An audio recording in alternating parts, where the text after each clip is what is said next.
மனம் என்பது குப்பைகளினாலே ஆகியிருக்கிறது. நாம் கேட்கிற பிரார்த்தனை ஏன் பலிக்க மாட்டேன்கிறது?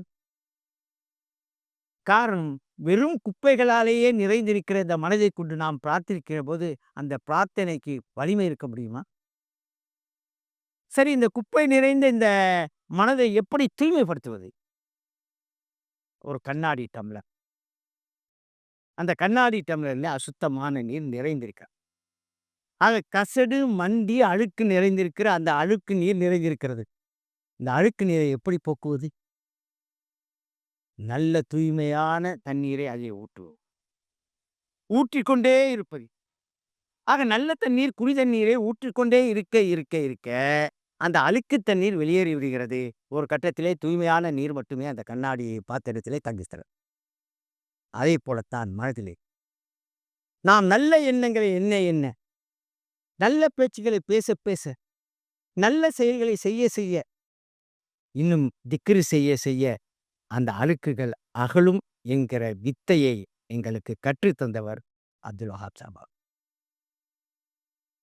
யாம் கேட்கிற பிரார்த்தனை எல்லாம், நாம் வணங்குகிற வணக்கமெல்லாம் முறையாக அமைந்திருக்கிறதா? ரூஹ் உள்ளதா? உயிர் உள்ளதா? என்பதை சிந்திக்க பார்க்கிறோம். ஒரு சூஃபி மௌனமாக அமர்ந்திருந்தார். அவரிடத்திலே வந்து ஒருவன் கேட்டான், "நீங்கள் இவ்வளவு நேரம் மௌனமாகவே இருந்தீர்களே, இறைவனிடத்தை அப்படி என்ன கேட்டீர்கள்?" என்றார். அவர் சொன்னார், "நான் எதுவும் கேட்கவில்லை. நான் எதுவும் வாய் திறந்து பேசவில்லை. கேட்டுக் கொண்டிருந்தேன்" என்றார். அடுத்து என்ன செய்தீர்கள்? நான் பேசினேன், இறைவன் கேட்டுக்கொண்டிருந்தான்.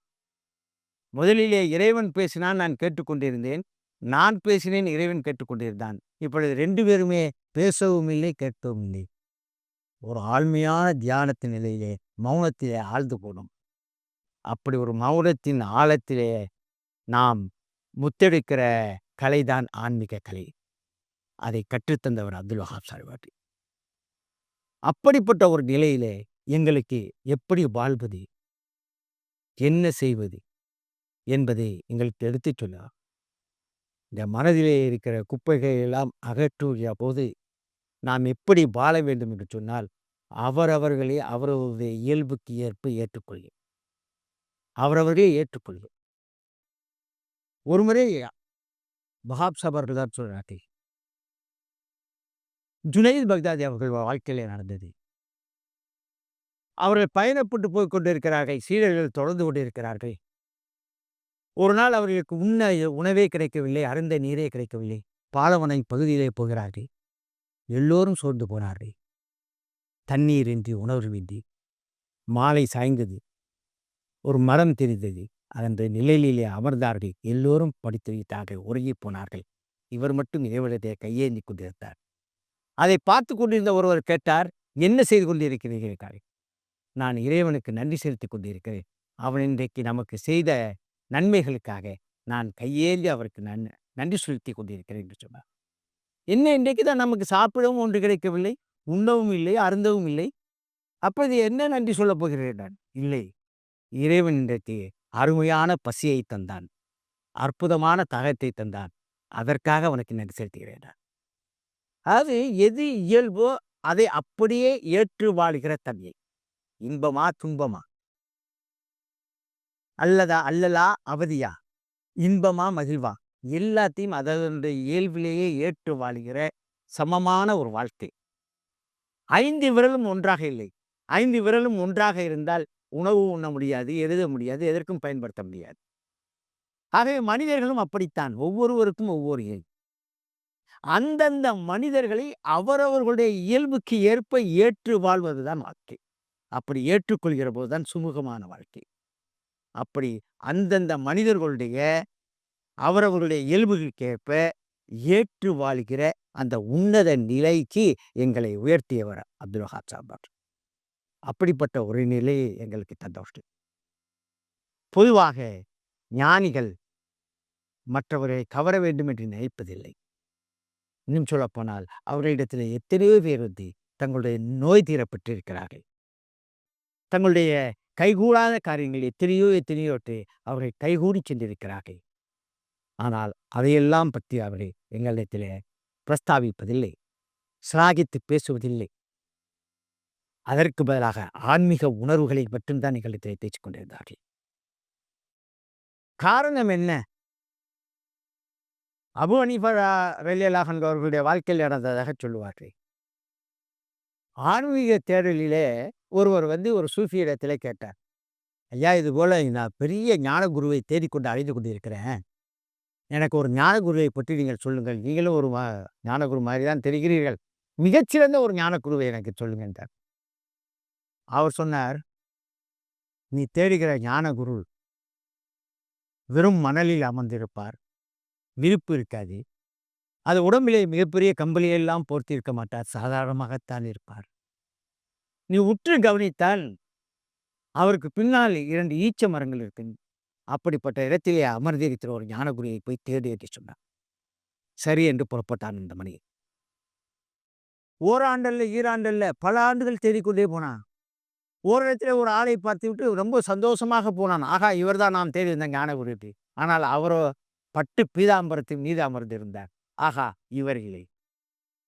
இன்னொரு குருவை போய் பார்த்தார். அவர் மிகப்பெரிய விலை உயர்ந்த சால்வைகளை எல்லாம் போர்த்திக் கொண்டு, மிகப்பெரிய தலப்பாகை எல்லாம் கட்டிக்கொண்டு, மிகப்பெரிய ஆடம்பரமாக அமர்ந்திருந்தார். ஓ, இவரும் இல்லை, நான் தேடி வந்தேங்க. இப்படி பல ஆண்டுகள் தேடிவிட்டு, சரி இன்னைக்கு நமக்கு பயனில்லை, நாம் திரும்ப வீட்டுக்கே போவோம் என்று திரும்பி வந்து கொண்டிருக்கிறார். மிகப்பெரிய பயணத்திற்கு பிறகு பார்க்கிறார், 2 ஈச்ச மரத்துக்கு இடையிலே ஒருவர் அமர்ந்திருக்கிறார். உற்று கவனிக்கிறார். கீழே விருட்டு என்பில்லை. அவர் உடம்பிலே மிகப்பெரிய போர்வைகள், பட்டு பீதாம்பர போர்வைகள், ஆடம்பர போர்வைகள் எதுவுமே இல்லை. அமைதியாக அமர்ந்திருக்கிறார்.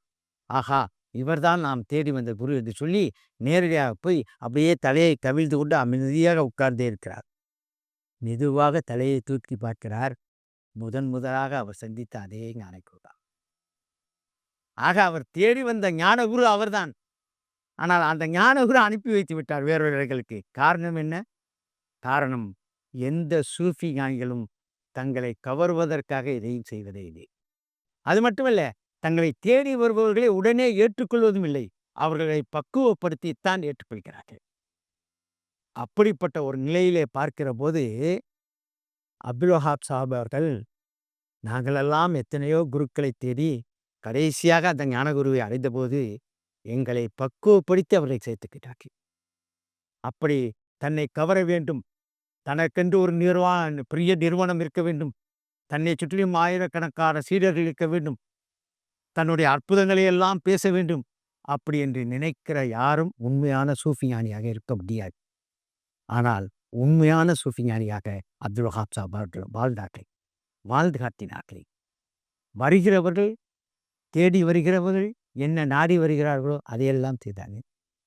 இன்னும் சொல்ல போனால் நிறைய பேர் தங்களுடைய நோயை, தங்களுடைய துன்பத்தை, தங்களுடைய அல்லலை, தங்களுடைய அவதியை இவற்றையெல்லாம் போக்கிக் கொள்ளத்தான் அவரிடத்தில் வந்தார்கள். அவருடைய கராமத்துக்களுக்காக அவரிடத்தில் வந்தார்கள். ஆனால் எங்களை போன்ற ஒரு சிலர் தான் ஞானத்துக்காக அவரிடத்திலே போற. அப்படிப்பட்டவர்களுக்கு என்ன சொன்னார்கள் தெரியுமா? இந்த கதையை சொல்லி சொன்னார்கள், நீங்கள் எதை தேடுகிறீர்களோ அது உங்களிடத்திலேயே இருக்கிறது.